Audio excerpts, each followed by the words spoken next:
Welcome to qnawire. Okay, so to answer this using periodic trends, we're going to need a portion of the periodic table. And that is, we're going to need the top row: carbon, nitrogen, oxygen, fluorine, chlorine, bromine, iodine. And then it would be nice to know as well that sulfur is below oxygen and that selenium is below sulfur, right? Because what we're interested in are these three elements. Okay, so we're looking for differences in electronegativity because that's what leads to ionicity or polarity, right? And do recall that electronegativity increases as we go up and to the right. So fluorine is the most electronegative, right? And then oxygen and chlorine are close, but oxygen is more electronegative. So if we had to rank these, it would go oxygen is 1, chlorine is 2, then sulfur, and then 4, right? Because as we go to the left or down, we're decreasing.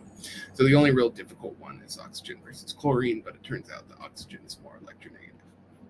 Okay, so now what we need to do is we go, which of these have the greatest difference in electronegativity, right? Is it oxygen and chlorine, sulfur and chlorine, or selenium and chlorine, right? So you can kind of do this in terms of how far away they are on the periodic table. Like oxygen is 1, 2 away, selenium is 1, 2 away, sulfur is 1 away, right? So the closest is going to be sulfur and chlorine, which means that's going to be the least ionic. Okay, and we want increasing, so we want the one that starts with sulfur chlorine. We know that's the least. Okay, and then the biggest differences we can get are going up and down. It turns out that these two are the furthest away, right? Chlorine and selenium are going to be the next most biggest difference,